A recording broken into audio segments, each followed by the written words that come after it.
Bonjour Myrto, Bonjour Yannick, tu vas je bien? suis, oui, très bien. Alors moi je suis en Bretagne, toi tu es en Guyane, juste à côté de Cayenne, et tu es, Voilà. je vois derrière toi un jardin luxuriant, un jardin magnifique, et tu dis que c'est une propriété familiale, donc tu es Oui. dans ton bungalow, sur la terrasse de ton bungalow, j'aime beaucoup, beaucoup.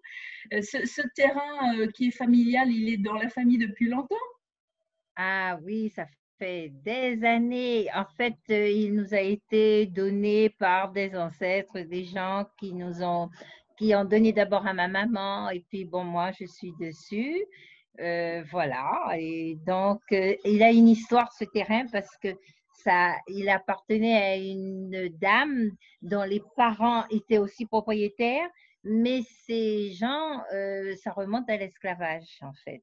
Hmm. Et c'est l'histoire donc d'une dame africaine d'ailleurs qui a acheté ce terrain à son maître en quelque sorte, hein. Ah ouais, Et donc parce que c'était la extraordinaire fin, histoire ça. voilà, c'était la fin de l'esclavage et effectivement les maîtres vont se débarrasser un petit peu de leur terre parce qu'ils ne savaient plus, ils n'y arrivaient plus. Et donc elle a acheté. Elle a acheté cette parcelle de terre. Et à l'époque, nous sommes en Guyane, les parcelles de terre, c'est des hectares.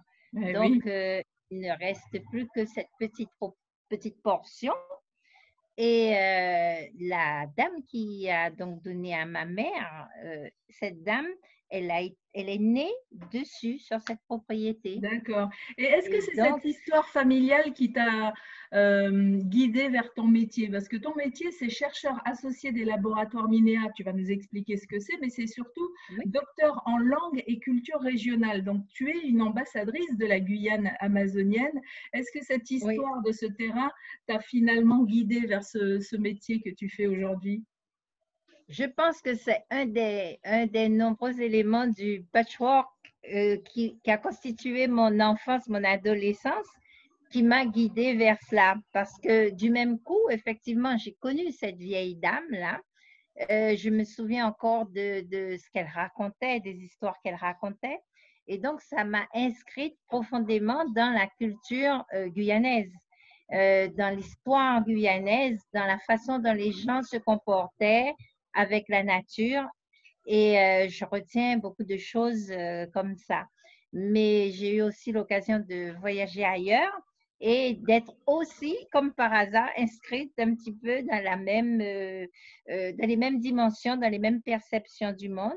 Ce qui fait que pour les trois départements, Martinique, Guadeloupe, Guyane, j'ai fini par être très intéressée par la dimension culturelle de ces espaces.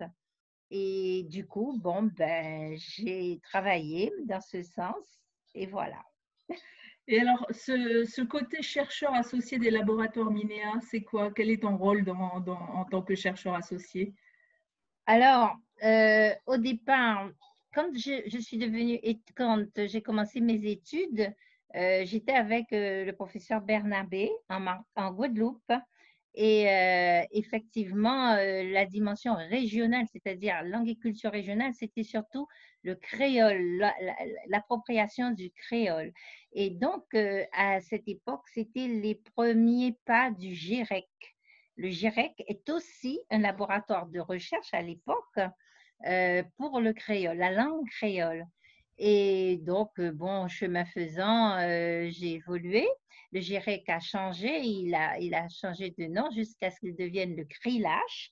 Et du coup, bah, je suis restée en tant que professeur, comme j'étais devenue docteur en langue et culture régionale, je m'étais associée un petit peu à ces laboratoires de recherche. Donc, Hmm. chaque article, les travaux étaient attachés donc à ces divers laboratoires. D'abord le CRILACH, Oui. qui est celui donc qui a fait suite au GIREC et qui appartient à l'Université des Antilles, Mhm. et le MINEA, qui est complètement différent, mais qui appartient à l'Université de la Guyane. D'accord. Mais les Voilà. objectifs sont les mêmes? C'est quoi? C'est la Ah oui, ce sauvegarde de sont la, des laboratoires.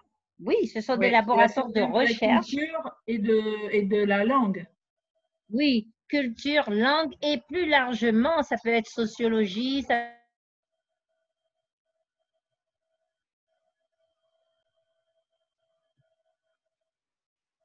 D'accord. Alors Mirko, Vas-y. on a eu un petit Oui, souci de connexion, donc oui, je vais reprendre la question. Donc ces oui. laboratoires de recherche, qu'ils soient en Guyane ou en Guadeloupe et Martinique, les objectifs sont les mêmes, c'est la sauvegarde de la langue et de la culture. Oui, c'est non seulement ces laboratoires, non seulement pour la langue et la culture, mais aussi dans d'autres domaines comme l'économie, la sociologie, le droit, les sciences, toutes les sciences. Ces laboratoires sont chargés donc de permettre la diffusion des articles des différents professeurs et chercheurs qui sont dans ces universités, rattachés à ces universités. Voilà. Alors justement, tu as écrit un livre qui s'appelle, c'est ton dernier livre d'ailleurs, hein, Balade guyanaise. Oui, Dans ce livre, tu parles de la culture créole guyanaise. Est-ce qu'elle est oui. différente au fond de celle que l'on peut trouver en Guadeloupe ou Martinique? Parce que tu fais la différenciation. Oui. Alors, effectivement, il y a une base commune, hein, la langue créole, c'est, comment dirais-je, c'est la même, sauf que au niveau du vocabulaire et de certaines tournures, il y a des différences. Tout comme pour la Réunion également, hein, il y a des toutes petites différences. Mais le substrat est le même, d'un point de vue linguistique. Maintenant, la culture, évidemment, toutes les cultures sont façonnées par les environnements, par les contextes. Et donc, les contextes étant différents, il y a certains éléments qui diffèrent. Là, nous sommes ici en Guyane sur un contexte équatorial et amazonien et qui sculpte donc avec l'histoire de ce territoire une culture particulière. Oui, donc ça veut Et dire que le créole aura peut-être une connotation indienne plus que française ou non, c'est pas encore vraiment. autre chose? Non, nous aurons des mots différents dans le vocabulaire. C'est pas seulement amérindien, mais ça peut être aussi des mots africains Mhm. qui sont restés tels quels et puis qui émaillent, disons, la langue. Je prends un exemple précis, le terme Jokoti qui veut dire se baisser, n'existe pas dans le créole martiniquais ni dans le créole guadeloupéen. Et comment C'est on le dit en créole guadeloupéen ou martiniquais? alors pour BCO. Alors Oui. le terme jokoti signifie s'accroupir, se baisser. Et Mhm. donc, en créole martiniquais, nous ne l'avons pas, et ni en créole guadeloupéen. Donc, voilà, c'est une particularité qui nous vient justement d'une des langues ou un des dialectes africains. D'accord. Nous avons comme ça des termes qui nous viennent soit du vocabulaire africain, soit du vocabulaire amérindien. Alors, tu es docteur en langue et culture régionale, je le rappelle, et tu as une option anthropologie. L'anthropologie, pour celles et ceux qui ne savent pas, c'est quoi exactement? Eh bien, c'est la science de l'homme dans son espace, de l'homme dans son environnement, et c'est apprendre à observer, à présenter aussi des postures, des coutumes, des habitudes de ces populations dans leur environnement. Mhm. Et ça va du rapport au matériel, au monde matériel, au rapport au monde spirituel. Ah Donc, oui. c'est une gamme très large de choses à observer et à présenter. Alors, il est vrai qu'aujourd'hui, on a fait, j'allais dire, un petit peu le tour de toutes les disons, des traits particuliers des communautés ou des groupes. On a fait un petit peu le tour maintenant, on sait. Et on s'occupe aussi plus de l'anthropologie urbaine, dirons-nous, qui est une anthropologie qui présente les comportements des gens dans des villes avec, disons, les rapports les uns aux autres et puis les rapports à l'habitat, la façon d'utiliser le temps dans l'espace urbain, etc., etc. Alors Voilà, évidemment, il y a énormément de différences entre une personne qui vit en forêt ou à côté de la forêt et quelqu'un qui est en ville, qui va être beaucoup plus voilà, tenu par le temps, voilà, peut-être moins à l'écoute de la nature. Quand voilà. tu dis on a défini, ça y est, on sait maintenant quels sont les grands types Oui, de populations en Guyane, quelles sont justement ces populations? Donc il y a une population amérindienne, oui. une Alors, nous avons population. une population amérindienne, une population Bushinengue et puis une population créole. Mais il faut ajouter, la Guyane est un pays plurilingue et multiculturel. Donc, cela signifie que nous avons à côté de ça d'autres populations qui y sont sur le territoire, telles que les Hmong. Ce sont ces populations qui sont venues du Laos, du Cambodge, les hauteurs, n'est-ce pas, de ces pays, tout de suite après la guerre que la France a menée dans ces pays-là. Ils sont réfugiés et ils se sont installés sur certains points du territoire guyanais. Et ils ont encore leur culture, leur manière d'être, etc. Et c'est un plaisir pour nous d'analyser ces façons d'être et de voir peut-être aussi quelque part une déperdition de ces cultures parce que ils ont reconstruit leur vie ici dans un environnement différent, ce qui fait que ça a un impact sur leur culture, la Évidemment, manière d'être, la manière de faire. Tant il est vrai que aussi au niveau de la langue, un environnement linguistique différent modifie forcément mm. la langue des gens. Voilà. Donc, il n'y a Alors pas c'est que il extraordinaire y a pas que les mondes. oui, toutes ces cultures. Et comment elles se mélangent, comment elles se rencontrent, tout simplement. Oui. Alors, au départ, effectivement, certaines cultures étaient plus fermées que d'autres, hein. Elles se refermaient un petit peu sur elles-mêmes, mais avec, disons, le, bon, les choses ont évolué. Disons que la modernité, l'hypermodernité venant, on ne peut pas se refermer sur soi. Il y a donc des ouvertures et je pense que les autorités, qu'elles soient régionales ou qu'elles soient municipales, hein, territoriales en tout cas, euh, ces autorités font le maximum pour éviter justement ces clivages et ces fermetures. Et ça, c'est une très belle initiative parce que Mais est-ce il qu'on est est obligé de important que passer par là? Ça veut dire quoi? Qu'il y avait des problèmes avant pour non, le. il n'y avait pas de problème, mais il y avait presque une juxtaposition de ces populations sur le territoire, chacun faisant ses affaires et les uns ne connaissant pas les autres, en tout cas ne pénétrant pas la culture des autres, ce qui est dommage. Eh oui. Donc maintenant, il y a des efforts qui sont faits et qui sont continus pour justement ouvrir ces cultures, que les uns connaissent les cultures des autres et que nous puissions participer, travailler ensemble sur un même territoire.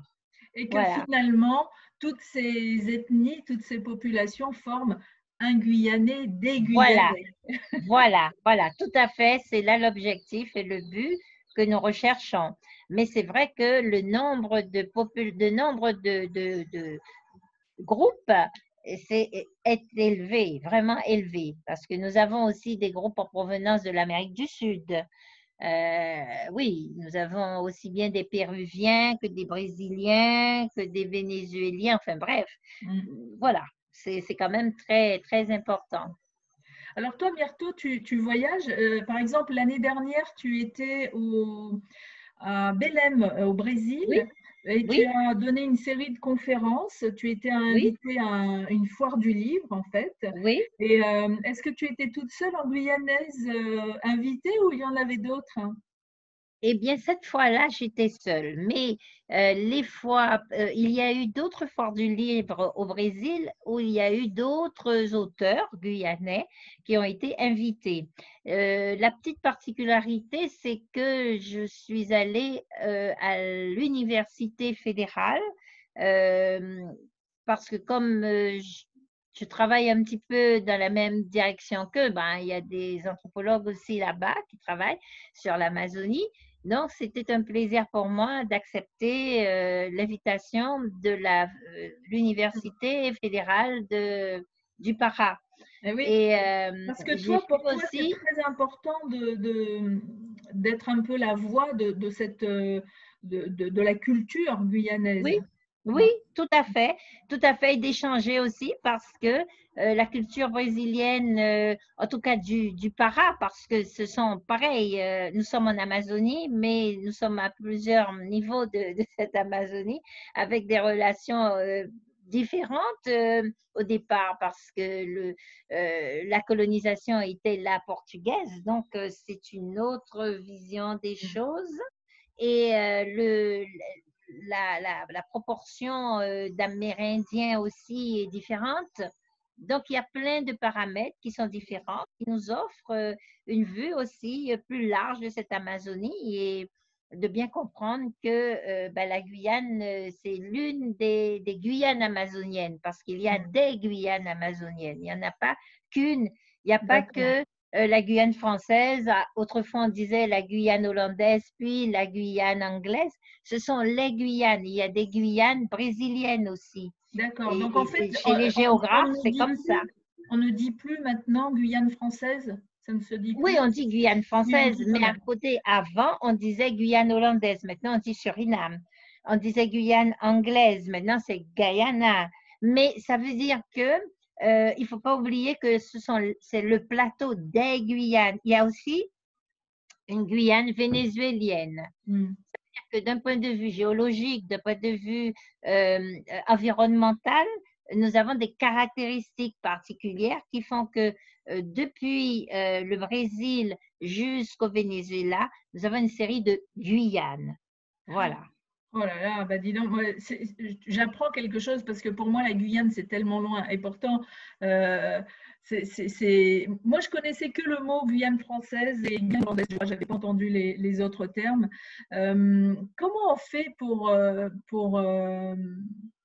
bah, quand on veut décrire la Guyane et les Guyanais, comment on fait? Parce que du coup, c'est très, très difficile. Comment est-ce que toi, tu résumerais la Guyane? Pour résumer la Guyane, je dirais un espace à la fois amérindien, africain, européen, et avec dans ce mélange une culture nouvelle, neuve, issue du mélange des trois, c'est la culture créole. Alors, évidemment, ça pose toujours des problèmes. Les gens rouspètent, ils sont d'accord, ils ne sont pas d'accord. Mais concrètement, on est bien obligé d'admettre que nous mangeons du couac. C'est un produit amérindien parce que c'est du manioc. Mais les Africains, donc Bushinengue, disent nous aussi on fait du couac. Bon, ça veut dire qu'il y a eu un partage. Et les créoles mangent aussi du couac, qui fabriquent du couac. Donc voilà, quand on prend simplement sur le manioc, on voit ben, ce que c'est que cette nouvelle culture qui fait que avec le manioc, avec ce couac, avec ces produits issus du manioc, nous faisons chacun des choses différentes, mais nous avons de nouveaux produits. Voilà. Donc, ça D'accord. prouve bien qu'il y a une nouvelle culture et moi, je l'appelle la culture créole. Je ne peux pas l'appeler d'un autre nom. C'est quelque chose de nouveau. Et comment, au niveau de la langue, justement, tu vois, par exemple, moi, je vis en Bretagne et on n'entend pas parler breton dans la rue, ou très, très peu, ou très rarement. Est-ce que quand on va en Guyane, on entend parler créole tout le temps dans la rue, à l'école? Est-ce que même c'est enseigné à l'école?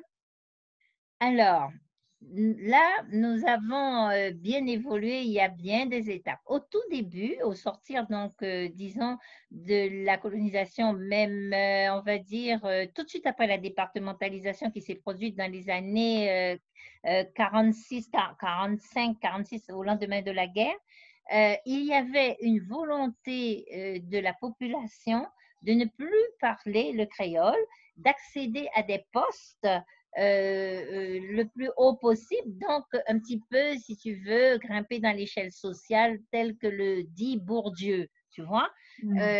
Donc, pas de créole. On interdisait aux enfants dans les familles de parler le créole. Le Mais créole était qui vécu comme l'interdisait? Est-ce que les c'était parents, c'était les les parents? parents pour que leurs enfants atteignent, enfin, maîtrisent parfaitement la langue française et la signature d'une progression sociale, c'est la maîtrise parfaite de la langue française. Et D'accord. du coup, avec la langue, comme je le dis toujours, des pans entiers de culture disparaissent. Donc voilà, dans un premier temps. Et puis, il y a eu, après 68, une prise de conscience et les gens ont dit, ah ben non, attendez, c'est notre langue, il faut qu'on la récupère. Donc, il y a une partie de la population, effectivement, qui utilisait le créole. Et donc, ce ne sont pas les Amérindiens, parce que les Amérindiens, ils ont leur langue, notamment, par exemple, un groupe, le groupe des Tulewuyú, ils s'habitent du côté de Mana, ils ont leur langue, ils ont leur façon de parler. OK? Et sinon, les Bushinengue, qui sont donc des Africains qui ont refusé l'esclavage, qui se sont enfuis, eux, ils ont aussi leur langue. Mais les autres, donc les créoles, parlaient la langue créole. Cette langue créole est restée, malgré les interdictions et le fait que l'on n'utilise pas du tout cette langue, ni dans les administrations, ni nulle part, elle était quand même restée. On l'a remise à l'honneur. On a travaillé un petit peu, effectivement, on l'a enseigné dans des classes.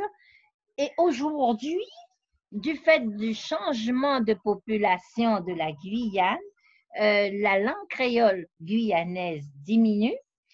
Il y a un afflux de population en provenance des Antilles, notamment Haïti. Et donc, la langue haïtienne créole, on l'entend. Mais il faut dire qu'il y a un dynamisme de l'ouest guyanais, à savoir la zone de Saint-Laurent, où est concentré justement les Bushinengue, et eux, ils ont leur langue qui est le Sranan, donc on l'entend beaucoup. D'accord. Voilà, quand tu es à l'écoute dans les rues de Cayenne, tu vas entendre beaucoup de Brésiliens, beaucoup de créoles haïtiens, un petit peu de créole guyanais, du Sranan, voilà. Et toi, en tant que linguiste, est-ce que tu aimerais que le créole guyanais soit un petit peu plus banal, je dirais, dans les rues, revienne un petit peu plus au cœur Reviennent. Oui. Oui. Oui, en tant que linguiste, c'est vrai que j'aimerais que ce créole guyanais soit davantage utilisé.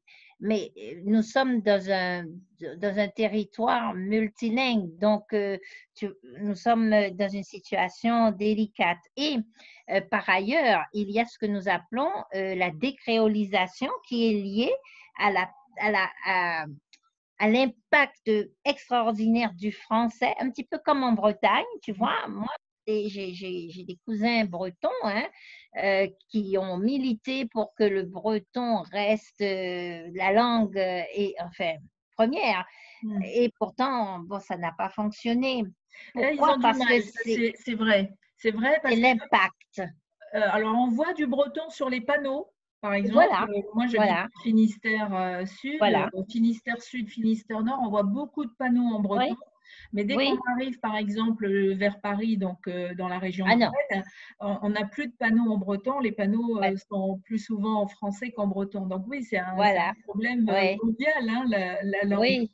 la Oui, sauvegarde de là, la langue. l'impact j'allais dire, du jacobinisme, enfin, on resserre, c'est le français qui prime. Or, moi, je dis très clairement que la langue première, c'est la langue maternelle et c'est la langue, pour moi, c'est la langue créole. Et quand j'ai certaines choses à, à dire, je préfère le dire en créole parce que ça a beaucoup plus de force et ça traduit vraiment un état d'esprit, Oui, une vision du monde que le français n'a pas forcément, le français ne peut pas traduire oui, cette oui, oui. émotion-là. C'est ça. Eh ben, en breton, c'est pareil. Je discutais avec un professeur de breton et il dit pareil. Il dit il y a des subtilités dans la langue bretonne qu'on ne Oui, peut pas traduire en français. Et ma mère, qui voilà. pratiquait très très bien le tahitien parce qu'elle est d'origine tahitienne, elle, c'est Oui, pareil. Il y avait en tahitien, il y a des choses, c'est oui, intraduisible en français. intraduisible. Et si on Voilà. veut le traduire en français, ça réduit Ça beaucoup perd. Voilà. la signification, en fait, qui Voilà. est beaucoup plus Voilà. subtile. Voilà. Voilà. Donc Et là, c'est qu'est-ce que vous pour. faites aujourd'hui pour sauvegarder le créole guyanais concrètement au niveau du pays? Il y a des actions mises en place? Alors, nous avions, alors oui, il y a quand même des gens qui se battent, hein, aussi bien au niveau de la radio, hein, qui parlent dans les radios en créole guyanais, ça existe. Il y a des gens qui font des efforts aussi au niveau des classes primaires pour enseigner ce créole guyanais. Il y a la dictée créole qui se fait évidemment à la journée du créole, hein, la journée de la langue créole, hein, en mars et puis en octobre. Donc, il y a tous ces dispositifs-là. Euh, je suis toujours dubitative quant à ces efforts. Je me dis, oui, ce sont des efforts, c'est bien, bravo, mais ça n'est pas suffisant. Il faudrait que nous passions à un autre niveau. Mais nous sommes toujours très peu, on n'est pas très nombreux déjà en Guyane et c'est pas évident. Oui, et puis Je du fait reconnais des que spécificités de ces quatre grandes cultures aussi, ça veut dire oui, que si on fait un effort sur le créole guyanais, ça veut dire que les autres cultures doivent être aussi représentées dans l'éducation. exactement, exactement. Ouais, Et c'est pas toujours évident, hein. c'est pas évident. Alors, c'est vrai que, bon, comme j'ai toujours travaillé dans les trois, en Martinique et en Guadeloupe, je suis plus à l'aise. Parce que là, bon, là, il y a pas d'autres cultures. Soit c'est l'Indien, en Guadeloupe, on travaille, en Martinique aussi, on travaille pas mal sur les langues indiennes, mais le créole est en première ligne et il est seul. Hmm. Et là, le combat se joue différemment. Oui. Avec il y a beaucoup plus de monde déjà travaillant sur ces données-là. Et on a avancé jusqu'au point de mettre le CAPES créole. Oui, il y a le CAPES Ouais. créole, la licence en créole. Bon, l'enseignement, moi-même, j'ai enseigné pendant des années en Guadeloupe en tant que prof de créole à mes élèves qui passaient leur bac en créole sur certains. Il y avait C'est génial. voilà, donc j'ai connu ça. Et Hmm. c'est vrai que, bon, nous sommes en train de faire marche arrière là maintenant. Ouais. Est-ce que On n'a plus ça. la chercheure, est-ce que la linguiste que tu es, l'anthropologue que tu es, a encore des challenges sur le feu, là, des choses que tu aimerais régler dans les prochaines années? Est-ce qu'il y a des projets comme ça sur lesquels tu travailles? Là, je viens de mettre la main, enfin, de retrouver, disons, une notion qui est la notion d'anthropocène. C'est le fait que, bon, effectivement, ce sont des ères géologiques, ce sont des périodes géologiques, hein. Là, on était sur une autre ère qui vient de s'achever. Là, l'anthropocène, les gens disent qu'on a commencé depuis 1850.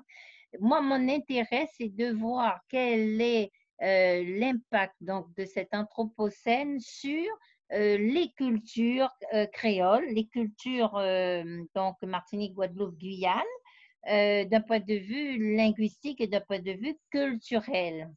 Tant il est vrai que cet anthropocène est marqué par les technosciences, l'arrivée des technosciences, l'arrivée d'une autre façon d'avoir des relations entre nous Ben, et la preuve, l'effacement. regarde, aujourd'hui, tu parles avec la Bretagne et moi, je parle avec la Guyane, tu vois?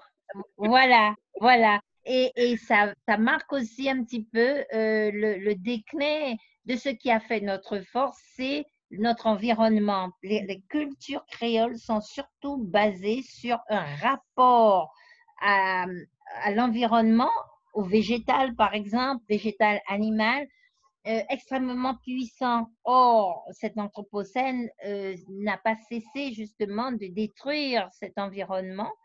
Et je m'interroge du même coup sur le virage à prendre. Est-ce que nos cultures prendront ou non ce virage? Si elles le prennent, qu'est-ce que ça va donner? Et si elles ne le prennent pas, qu'est-ce que ça va donner? Viendra-t-il de nous? Voilà. Et c'est particulièrement vrai pour la Guyane, avec la Guyane amazonienne, avec cet environnement justement de faune et de flore Exceptionnel, oui. Alors justement, nous, par exemple, en métropole, nous sommes en période de confinement. Est-ce qu'en Guyane, vous êtes en confinement aussi? Nous sommes totalement en confinement. Ça va faire pour moi depuis le 13 mars que tout est fermé, que nous sommes à l'intérieur. On ne peut pas sortir ou on sort avec l'autorisation, là, le papier. C'est pas facile parce qu'il a fallu faire des courses avant, il a fallu faire tout ce qu'il faut pour que nous puissions rester à la maison. Mais je me dis qu'il vaut mieux ne pas se plaindre parce que il y a des gens qui sont dans des immeubles justement et c'est extrêmement dur quand on est en appartement, enfermé.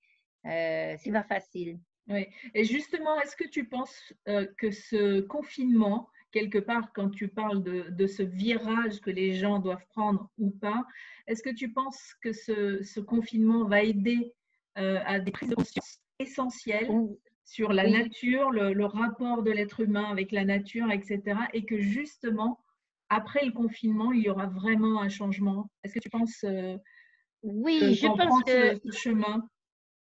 Non, ils ne pourront pas prendre le chemin parce que effectivement, il y a, disons, un entrelac extrêmement difficile entre l'économie, la politique, le social, et puis cette réalité dont je parle. Je pense que beaucoup de gens aimeraient reprendre, si tu veux, retourner à la campagne, retourner à cette vie. Mais d'un point de vue économique, c'est difficile parce que ça veut dire forcément qu'il faut que tout le reste suive. Les transports en commun, aussi les routes et tout ça. Donc ça, c'est à imaginer. C'est à imaginer aussi que les terres ont été, appartiennent à X ou à Y et au beaucoup à l'État. Ça aussi, il faut comprendre. Donc, cet entrelac, même si on a envie, même si on veut, tout le monde ne pourra pas le faire. Ce que je soulignais, c'est que cet anthropocène a déjà détruit un certain nombre de choses, notamment la notion d'habitat. Autrefois, on habitait à R plus 1 ou à R 0, c'est-à-dire juste le rez-de-chaussée. On s'étalait. Aujourd'hui, on a cherché pour faire de l'argent à monter. Donc, les rapports sociaux ont changé.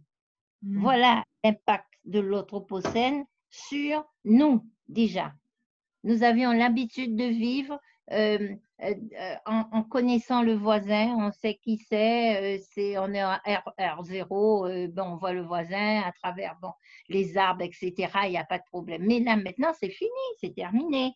Tout le monde est en résidence, tout le monde est en immeuble, tout le monde est en appartement, etc. etc. Comment faire? Peut-on retourner en arrière? Voilà le fameux virage. C'est pas possible. Il faudra l'inventer, il faudra, comme tu dis, l'imaginer. Voilà, faire peut-être d'autres rapports qui se construisent, qui existent en ce moment, ne serait-ce que de voir comment les gens aident les autres, qu'il y a de la solidarité, qu'il y a de l'aide, même dans le confinement, on aide le voisin, on aide ci, on aide ça, on apporte, etc. Ça existe. Mais il y a quelque chose qui a été détruit et qui étaient porteurs d'une façon de voir le monde et qui évitaient, par exemple, la clochardisation, qui évitait qu'on laisse les parents âgés dans Des des structures. hôpitaux Oui, ou des oui. choses de ce genre, des EHPAD. C'était pas pareil. Aujourd'hui, comme l'Anthropocène est passé par là avec la technoscience, avec une occupation différente du temps, avec des visions économiques différentes, eh bien, tout a changé. Et Qu'est-ce qu'on voilà. fait? Et il va falloir s'adapter. En tout cas, moi, Myrto, j'adore t'entendre parler des langues, ça m'intéresse beaucoup, tout ce qui est histoire. Et j'aimerais aussi voir ton côté auteur, ton côté écrivain. Tu as notamment écrit un roman, une nouvelle qui s'appelle Pierra. C'est un livre qui a Oui, été sélectionné par un jury qui s'appelle le jury Carbet des lycéens. oui, Est-ce que tu peux parler, avant oui. de parler du livre, est-ce que tu peux présenter ce prix, ce jury? C'est composé que de lycéens Oui. ou comment il fonctionne? Alors, le jury est composé que de lycéens, en effet. Et les auteurs écrivent, donc réalisent leur livre et soumettent ces livres à ce jury. Et si ce jury trouve le livre intéressant, eh bien, on est titulaire donc du prix du Carbet des lycéens. C'est un prix qui a été créé il y a quand même quelques années déjà, hein, et avec des professeurs de lettres, aussi bien de la Martinique que de la Guadeloupe. Alors aujourd'hui, c'est élargi, bien évidemment, la Guyane participe tout à fait avec les professeurs de lettres de la Guyane, tout le monde est dans ce prix Carbet. Et l'intérêt de l'opération, c'est de montrer que la création qu'on a réalisée, que l'auteur a réalisée, est déjà sélectionnée parmi de nombreux livres euh, pour concourir. Et après, à la dernière, au dernier examen, bon, on choisit le livre qui a plu le plus aux lecteurs jeunes. Et alors, est-ce que ça fait, enfin, qu'est-ce que ça t'a fait, toi, d'être quelque part examiné par les élèves? Je ne vais pas dire jugé, Eh mais bien, non, non, mais ça m'a fait d'ailleurs énormément plaisir parce que j'ai une conception de l'enseignement qui est un petit peu particulière. Pour moi, l'enseignement, c'est un échange, c'est un partage. Ça veut dire que j'apporte des choses à mes élèves, mais que je me fais un devoir de les écouter aussi parce qu'ils m'apportent leur vision des choses, qui est une vision jeune, qui est une vision différente parfois. Elle peut même être iconoclaste aussi, mais elle a le don, en tout cas de moi, de me recharger parce que ça m'apporte des choses. Donc, c'est un échange. Voilà, c'est ma vision du pédagogique. Du coup, j'ai eu les remontées des élèves euh, de la Guadeloupe, Bainbridge. Ils ont écrit et j'ai pu avoir accès à ces écrits où ils disent que le livre est extrêmement intéressant, mais qu'ils ont eu quelques difficultés dans la notion du temps. Le temps présenté dans mon livre est un temps fractionné, multiple, à facettes. Je n'ai pas voulu faire un livre avec un temps linéaire où on fait ça, puis après ça, puis après ça. Je présente plusieurs temps euh, de façon simultanée et disons que ça a surpris. oui, ça a Parce que déstabilisé peu d'autres, les jeunes. voilà, voilà, ça a Alors, déstabilisé les jeunes. oui, donc Pierra, c'est le titre de ce roman que tu as écrit. Je vais lire juste le début du résumé que l'on peut trouver d'ailleurs sur Internet très facilement, hein. Donc Oui. Pierra rouvre les yeux sur un lit d'hôpital. Que s'est-il passé? Elle s'apprêtait à braver la chaleur écrasante des ruelles de Basse-Terre pour porter un remède à un malade quand une explosion a retenti. Son réveil est bref et Pierrat sombre de nouveau. Ses souvenirs hantent son coma. 3 petits points, il y a encore plein de choses derrière. Donc, dans ce Voilà. livre, qu'est-ce qui a été important pour toi au-delà de l'histoire romantique Oui, Alors, en fait, Pierrat, c'est l'histoire de Pierrat, bien sûr, mais de 2 autres amis qui vont, si oui, j'ai bien voilà. compris, apprendre à se connaître, apprendre Oui, à se oui, fréquenter. oui, oui. En fait, Pierra, c'est l'histoire d'une femme qui maîtrise l'art de soigner avec les plantes, en fait. C'est ça. L'accident survient au moment où elle apporte une plante pour soigner quelqu'un qui tousse, précisément, et c'est un jeune qui la renverse.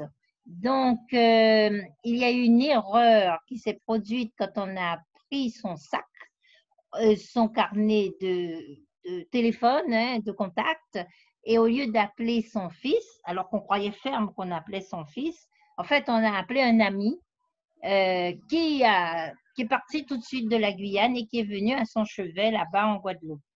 Et cette amie s'est rendue compte de la situation, elle est dans le coma, elle, elle sort de temps en temps, mais elle replonge tout aussi vite. Et toute l'histoire qui se dévide, c'est l'histoire de Pierra, mais à travers ce coma. Et c'est l'histoire de Pierra aussi, des ancêtres de Pierra. Et c'est pour ça qu'il y a cette errance entre la Guadeloupe, la Martinique et la Guyane, et même la Caraïbe, puisqu'il y a des passages où on parle de la Caraïbe, d'autres îles de la Caraïbe. Mais ce qui est surtout important, c'est que ce monsieur qui est arrivé de Guyane aide les jeunes de la Guadeloupe à renouer avec leur espace, leur environnement, parce qu'on est en pleine grève et que les parents ne sont pas là et qu'il n'y a personne pour cadrer ces jeunes pour qu'ils puissent au moins manger. Et c'est aussi ce qui explique, c'est le coma de Pierrat qui explique aussi ces peut-être espaces-temps différents qui partent en Voilà, arrière, les souvenirs, voilà, ce qui se passe voilà. aujourd'hui Voilà, et le futur. exactement. Mm. Voilà, c'est exactement ça. C'est une espèce d'errance sur plusieurs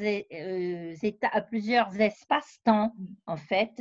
À un moment donné, elle parle de ses ancêtres, elle raconte en disant les gens sont très crispés. Moi, je suis de Guadeloupe, moi, je suis de Guyane, moi, je suis de Martinique, etc. Alors qu'en fait, il y a un énorme mélange puisque les ancêtres de Pierrat, en fait, sont à la fois de la Guadeloupe, de la Martinique, de la Guyane, ils sont aussi de la Caraïbe, Saint-Martin, etc., etc.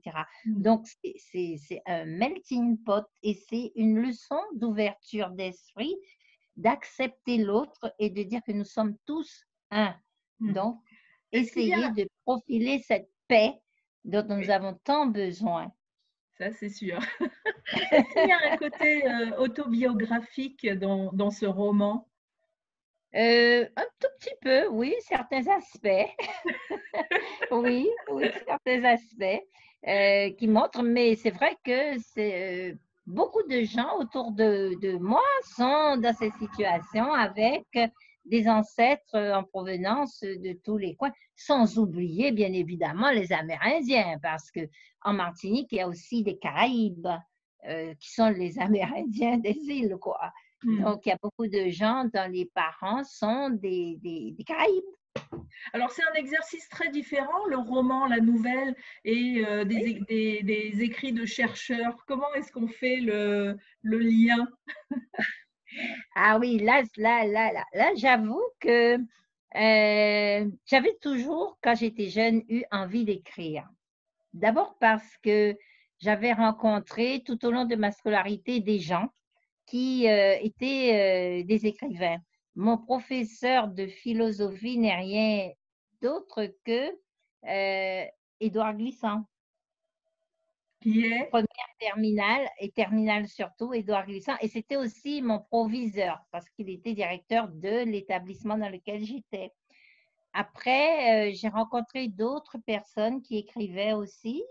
Euh, Mon professeur de socio, Dany Bébel-Gisler en Guadeloupe, elle a écrit Créole Force Jugulée. Et elle a écrit Léonora, qui est un magnifique roman, extraordinaire. Là, il faut vraiment le lire parce que Alors, c'est un coup vas-y, de cœur. redonne-moi le nom de cette dame. Dany Bébel Gisler. Bébel et Écrit Gisler. Dany Bébel Gisler, Gisler. C'est professeur de sociologie au CNRS et elle a, bon ben voilà, elle m'a enseigné la sociologie, mais elle écrivait aussi. Donc, Donc, le livre dont tu fais référence, il c'est s'intitule Léonora. Éléonora. Léonora. Léonora, d'accord. Léonora. Je le mettrai dans les informations de la vidéo pour celles et ceux qui ont envie d'être un Oui, peu curieux et d'aller voir de quoi il s'agit. Et en plus, il est recommandé par toi, donc une raison de plus d'aller voir. oui, non, mais il est très, très beau. C'est un très beau roman. Et puis, il y avait aussi mon professeur celui qui m'a suivi tout au long de ma thèse, c'est Bernabé, qui a aussi fait l'exercice d'écrire des romans. Bon, là, il y en a eu plusieurs, mais j'écrivais déjà quand je l'ai rencontré. Voilà. Et est-ce que c'est un exercice qui te donne envie de t'y remettre? Est-ce que, par exemple, tu es en train d'écrire un nouveau roman, une nouvelle? Alors, je viens de mettre la main à la dernière main à une nouvelle. Euh, oui, mais j'écris souvent. J'écris souvent. Il y a des choses que je ne publie pas, mais qui sont là. Euh, j'ai un roman qui est aussi en train d'être achevé. Donc, la nouvelle plus le roman, voilà. Donc, la nouvelle, c'est Océans. C'est normalement Océanis, mais c'est Océans. Mhm. Donc, c'est océan, bien sûr. Et D'accord. puis, l'autre parle plutôt, disons, des personnes qui ont des problèmes de maladie mentale. Oui. L'inscription, donc, de cette maladie mentale au cœur de la société. Voilà. Donc, de la société, cette fois-ci, guyanaise ou Guyanaise toujours. Non, guyanaise? non, elle est encore guyanaise. C'est une société guyanaise. Mais effectivement, ça pourrait être n'importe quelle société. Mais l'essentiel, c'est que les événements se déroulent en Guyane. Alors, pour terminer, Myrto, qu'est-ce que tu dis, toi, à tes élèves par rapport à la culture, par rapport à leur avenir, par rapport à leur présent? Qu'est-ce Mhm. que tu leur transmets? Qu'est-ce que tu leur répètes peut-être très souvent? Est-ce qu'il y a des choses qui te tiennent à cœur et que tu aimerais voir la jeunesse prendre ces choses à bras le corps? Alors, j'ai deux mots, adaptation et transmission. Ces deux mots-là, je répète à mes élèves ça en permanence. Adaptation, c'est-à-dire s'adapter à la modernité et à l'hypermodernité. Mais la transmission, c'est en fait conserver les connaissances et les savoirs qui nous ont été transmis parce qu'ils peuvent être utiles au cœur même de l'hypermodernité. Et c'est vrai, on a toujours besoin de ces savoirs que nos ancêtres amérindiens, africains, européens nous ont laissés. Nous en avons fait quelque chose. Et ce quelque chose, c'est extrêmement important. C'est ce quelque chose qui nous aidera effectivement à peut-être mieux réussir. Oui, merveilleux message, moi j'adore. J'aurais aimé avoir Merci. une prof comme toi. Ben oui, merci. Mais c'est vrai que c'est la seule chose que je puisse leur dire. Et Eh là, ben, davantage, avec le COVID, avec tout ça, je pense qu'il faut garder les connaissances que nous avions parce qu'elles pourraient nous sauver, mais s'adapter au monde moderne parce que si on ne s'adapte pas, eh bien, on on est hors disparaît. position. Eh Voilà. oui. Mais c'est le cas dans la nature. Toutes les espèces, qu'elles soient animales ou Voilà, végétales, quand elles ne voilà, s'adaptent pas, elles disparaissent, elles meurent. voilà, Mm. voilà. Mais elles s'adaptent en gardant des données qui leur permettent parfois d'aller plus loin. Bien sûr, oui. Alors, par exemple, là, tu vois, derrière toi, on voit bananier. Qu'est-ce qu'il y a d'autre, hein? Alors, j'ai un arbre qui s'appelle le wassaï. C'est un arbre qui porte, c'est un palmier qui porte des graines. Voilà, tu vois, transmission et adaptation. Ce wassaï porte des petites graines marron que nous avons toujours utilisées en période de carême pour faire une sorte de chocolat particulier que nous Ah, mangeons. Et il se trouve que au Brésil voisin, ils en ont des tas. Ces arbres se poussent vraiment beaucoup là-bas. Et des laboratoires brésiliens et européens ont découvert des valeurs de soins extrêmes en matière de cancer par ces, ces fruits. plante. Et Waouh! donc, voilà que ce qui était pour nous juste un aliment hein, devient un remède, Oui, quelque chose qui peut guérir, qui peut soigner. Donc, transmission et adaptation. et Je n'ai pas adaptation. coupé mon arbre, je l'ai gardé. Tu as bien fait.